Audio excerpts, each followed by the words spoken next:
આજે આપણે એક ખૂબ જ મહત્વના કાયદા વિશે વાત કરવાના છીએ. એ છે ઘરેલું હિંસાથી મહિલાઓના રક્ષણ માટેનો અધિનિયમ 2005. ચાલો આને એકદમ સરળ ભાષામાં સમજીએ. ઘરનો મામલો છે આ વાક્ય આપણે કેટલીય વાર સાંભળ્યું હશે, બરાબર ને? જ્યારે પણ ઘરમાં કોઈ ઝઘડો કે તકલીફ થાય ત્યારે મોટાભાગે એમ કહીને વાતને દબાવી દેવામાં આવે છે. અને આ જ વિચારને લીધે ઘણી વખત જે પીડિત હોય છે એ મદદ માંગતા પણ અચકાય છે. પણ અહીં મોટો સવાલ એ છે કે શું કાયદાની દ્રષ્ટિએ પણ આ માત્ર ઘરનો મામલો છે? તો જવાબ છે બિલકુલ નહીં. કાયદો આને એક ગંભીર બાબત તરીકે જુએ છે અને એના માટે ખાસ વ્યવસ્થા પણ કરવામાં આવી છે. તો ચાલો સૌથી પહેલાં એ સમજીએ કે કાયદો ઘરેલું હિંસા કોને કહે છે. કારણ કે મોટાભાગના લોકો એવું માને છે કે આનો મતલબ ફક્ત મારપીટ જ થાય છે. પણ સાચું કહું ને તો કાયદાની વ્યાખ્યા એનાથી ઘણી મોટી છે. પહેલો અને જે બધાને તરત સમજાય છે તે છે શારીરિક દુર્વ્યવહાર. એટલે કે કોઈપણ પ્રકારની મારપીટ, ધક્કો મારવો કે જેનાથી શરીરે કોઈપણ પ્રકારનું નાનું મોટું નુકસાન થાય. હવે આવે છે માનસિક ત્રાસ, અને આને સમજવું ખૂબ જ જરૂરી છે. કોઈને સતત અપમાનિત કરવા, મેણા ટોણા મારવા, ધમકીઓ આપવી કે પછી એમના જ પરિવારના લોકોને મળતા રોકવા, આ બધું જ ભાવનાત્મક હિંસામાં ગણાય છે. ત્રીજો પ્રકાર છે આર્થિક દુર્વ્યવહાર. આનો સીધો મતલબ છે કે કોઈને આર્થિક રીતે લાચાર બનાવવા. જેમ કે ખર્ચા માટે પૈસા ન આપવા, એમની કમાણી લઈ લેવી અથવા તો નોકરી જ ન કરવા દેવી. અને છેલ્લે ચોથો પ્રકાર જાતીય દુર્વ્યવહાર. કોઈ પણ પ્રકારની જાતીય જબરદસ્તી કે હિંસા એ આ કાયદા હેઠળ એક ગંભીર ગુનો છે. તો જુઓ, આ ચારે પ્રકાર ભેગા થઈને ઘરેલું હિંસાની સાચી વ્યાખ્યા બને છે. સારું, તો હવે એ સવાલ થાય કે આ કાયદાનું રક્ષણ કોને કોને મળે છે? કાયદાનો દાયરો ઘણો વિશાળ છે અને એ દરેક મહિલાને સુરક્ષા આપે છે જે કોઈ ઘરેલું સંબંધમાં હોય. અને જુઓ, આમાં ફક્ત પત્ની જ નથી આવતી.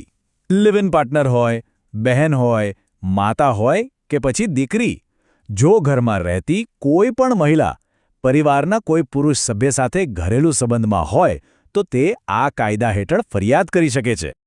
તો ચાલો હવે આખી પ્રોસેસ સમજીએ. ધારો કે કોઈને ફરિયાદ કરવી છે, તો કાયદાકીય રસ્તો શું છે?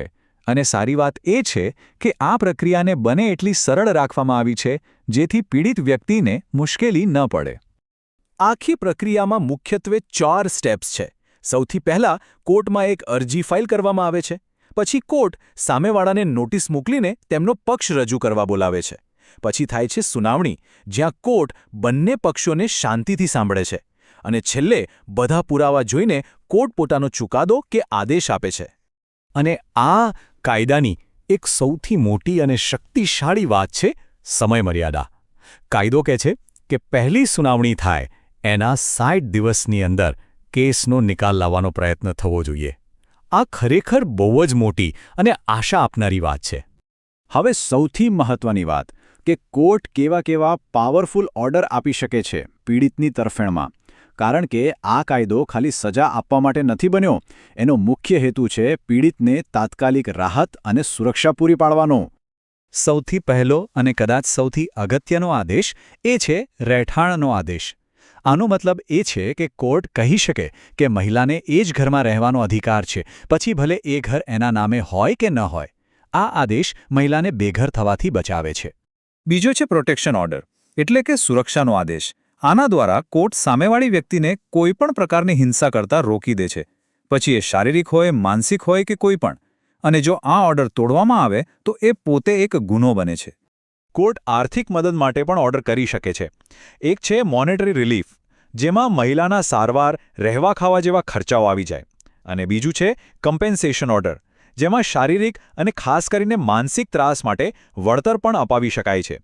અને જો બાળકો હોય તો એમના વિશે પણ વિચારવામાં આવ્યું છે. કોર્ટ બાળકોની ટેમ્પરરી કસ્ટડી માતાને આપી શકે છે, જેથી બાળકો સુરક્ષિત રહે. આ એક બહુ જ સેન્સિટિવ અને મહત્વની જોગવાઈ છે. ઘણા લોકો આ ઘરેલું હિંસાના કાયદા અને આઈપીસીની કલમ 498A વચ્ચે કન્ફ્યુઝ થતા હોય છે. ચાલો આ બંને વચ્ચેનો જે મુખ્ય તફાવત છે એને સમજીએ, કારણ કે બંનેના હેતુ સાવ અલગ છે. જુઓ, ઘરેલું હિંસાનો કાયદો છે એ સિવિલ એટલે કે દીવાની કાયદો છે. એનો મુખ્ય ગોલ પીડિતને પ્રોટેક્શન અને રાહત આપવાનો છે. જ્યારે 498A એ ક્રિમિનલ એટલે કે ફોજદારી કાયદો છે. એનો ગોલ આરોપીને સજા આપવાનો છે, જેમ કે જેલ કે દંડ. હા, ઘણા કેસમાં આ બંને કાયદા હેઠળની કાર્યવાહી એકસાથે પણ ચાલી શકે છે. હવે એક સવાલ એ પણ થાય કે શું આ કાયદાનો ખોટો ઉપયોગ નથી થતો? તો જુઓ, કાયદાની પ્રક્રિયામાં એનું પણ ધ્યાન રખાયું છે.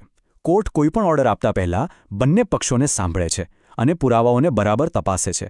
ખાલી કહેવાથી કંઈ નથી થતું, પુરાવા રજૂ કરવા પડે છે. તો આ આખી ચર્ચા પછી આપણે આ કાયદાના મૂળ હેતુ પર પાછા આવીએ.